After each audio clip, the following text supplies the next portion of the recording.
Hi viewers, this is Keerthana from Politicos. ప్రస్తుతం మనం ఉన్నాము హైడ్రా ఆఫీస్లో. జనరల్గానే దోమలగూడ నుంచి వచ్చినటువంటి ఒక బాధితులు ఇక్కడ మనతో పాటు ఉన్నారు. ఆయన అడిగి తెలుసుకుందాము. ఆయన బిల్డింగ్ ఎవరైతే కన్స్ట్రక్ట్ చేశారో ఆల్రెడీ ఈయన పర్మిషన్ లేకుండా ఆల్మోస్ట్ ఆల్ థర్డ్ ఫ్లోర్ కూడా ఫర్నిష్ చేశారని చెప్పి తెలుస్తుంది. ఆయన అడిగి తెలుసుకుందాం. నా పేరు కుమార్ మా. ఓకే, దోమలగూడ నుంచి వచ్చానన్నారు కాబట్టి ఎన్ని ఇయర్స్గా మీరు ఫైట్ చేస్తున్నారు సార్? From last 2 years we are fighting madam. We have gone to the Praja Darbar in CM office.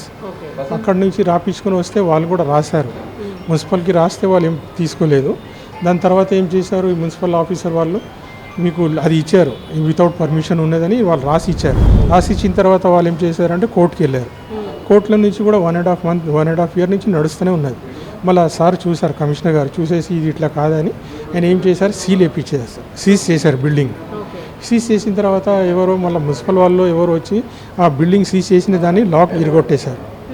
Lock ఇరగొట్టేసిన తర్వాత ఇంట్లో ఉంటున్నారు వాళ్ళు ఓనర్స్. దాని తర్వాత మేము పోయి సార్ని చెప్తే నేను యాక్షన్ తీసుకుంటానని సార్ చెప్పారు మాకు. ఇప్పటి వరకు యాక్షన్ తీసుకోలేము మళ్ళీ. దానికోసం మేము రిక్వెస్ట్ చేసినాం సార్ని కొంచెం యాక్షన్ తీసుకోమంటే సార్ కూడా రాశారు. ఐ విల్ సీ అని చెప్పారు హైడ్రా సార్ కూడా. ఓకే, అంటే మీరు ఎన్ని ఇయర్స్ బ్యాక్ అది కట్టుకోవడం స్టార్ట్ చేశారు సార్? మీకు పర్మిషన్ లేకుండా థర్డ్ ఫ్లోర్లో వాళ్ళు ఆల్రెడీ కన్స్ట్రక్ట్ చేసుకున్నారు. మీ పర్మిషన్ లేకుండా జీహెచ్ఎంసీది అది తీసేసి కూడా లోపల ఫర్నిష్ అవంతా చేసుకున్నాను అంటున్నారు కాబట్టి సో మీకు ఎలా ఎప్పుడు తెలిసింది ఇదంతా? ఇది వాళ్ళు కన్స్ట్రక్షన్ చేసేటప్పటి నుంచే వాళ్ళు ఫస్ట్ ఏం చేశారు, మొత్తం పిల్లర్స్ వేసుకున్నారు. పిల్లర్స్ వేసుకొని బిల్డింగ్ చేశారు. బిల్డింగ్ చేస్తే వాళ్ళు ఏమంటున్నారు, లేలే మాకు పర్మిషన్ ఉన్నది అది. దాని తర్వాత మేము కంప్లైంట్ ఇచ్చిన తర్వాత మాకు తెలిసింది ఓన్లీ గ్రౌండ్ ప్లస్ 2 floors ఉన్నాయి. థర్డ్ ఫ్లోర్ వితౌట్ పర్మిషన్ ఉంది, పెంట్ హౌస్ వితౌట్ పర్మిషన్. ఇప్పుడు వాళ్ళు ఏం చేశారు, టెలిఫోన్ పోల్స్ కూడా ఉంటాయి, రోడ్డు మీద ఉంటాయి కదా, అది కూడా కట్ చేసేసారు. కట్ చేసేసి అక్కడ మోరీ డ్రైనేజ్ లైన్ ఉండే, ఆ డ్రైనేజ్ లైన్ కూడా కవర్ చేసేసారు. సో ఇప్పుడైతే సార్ లేరు, జనరల్గా మీరు వేరే అధికారులను కలిశారు కాబట్టి వాళ్ళు ఎలా తీసుకున్నారు సార్? అంటే వాళ్ళు ఏం చెప్పారు, వచ్చి చూస్తారు అంటే నేను రాశాను వేరే మనిషిని, చంద్రశేఖరరావు ఏమో పేరు ఉన్నది సార్ది, ఆయనకి ఇచ్చారు బట్ చూడని రాశారన్న. ఆయన ఏమన్నాడు, నేను పోయి ఆయన ఉన్నాడు కదా ఇన్ఛార్జ్ ఏసీపీ, ఆయనతో మాట్లాడి ఏమున్నది చెప్తాను, 2-3 days తర్వాత మాకు ఫోన్ చేయని చెప్పారు సార్. ఓకే, సో ఇప్పుడు ప్రధాన డిమాండ్ మీరు ఒకవేళ ఏదైనా కోరాలనుకుంటే ఏం కోరుకుంటారు? మాకేంటంటే వాళ్ళు చాలా ఎక్కువ చేస్తున్నారమ్మా.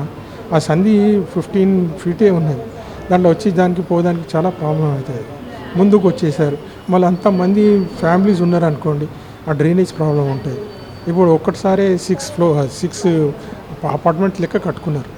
ఒక ఫ్లోర్లో ఒక్కటే ఉండాలి, కానీ షీ హాజ్ డివైడెడ్ ఇంటూ 2 అంటే 4, 6 అవుతాయి మేడం. 6 మీదేమో పెంట్ హౌస్ లెక్క కూడా ఉన్నది అది. దానికోసం పబ్లిక్ ఎక్కువ అయిపోతే మాకు ప్రాబ్లం అయిపోతుందని మేము యాజ్ ఎ రిక్వెస్ట్ కాదు. సో విన్నాం కదండి, జనరల్గానే పర్మిషన్స్ లేకుండా డిఫరెంట్ టైప్ ఆఫ్ బిల్డింగ్స్ని కన్స్ట్రక్ట్ చేయడానికి చాలామంది వస్తూ ఉంటారు. అలాగే దోమలగూడలో ఉన్నటువంటి ఈ బాధితులు ఎవరైతే ఉన్నారో అక్కడ కిందికి వెళ్ళడానికి దారి మార్గాల్లో కూడా మొత్తం కవరేజ్ అయిపోయింది, అది బ్లాక్ చేసేసారు. రోడ్ డ్రైనేజ్ ఇష్యూ కూడా ఉంది. ఇట్లాంటి వ్యవస్థలు బ్రతుకుతున్నాము అని చెప్పేసి వాళ్ళు వాపోయారు. అండ్ ఆల్సో ఆల్రెడీ సార్ వాళ్ళని ఇది వరకు కూడా కలిసారు. ఇప్పుడు కూడా సార్ లేకపోవడంతో వేరే అధికారులు ఉన్నారు, వాళ్ళని కలవడం జరిగింది.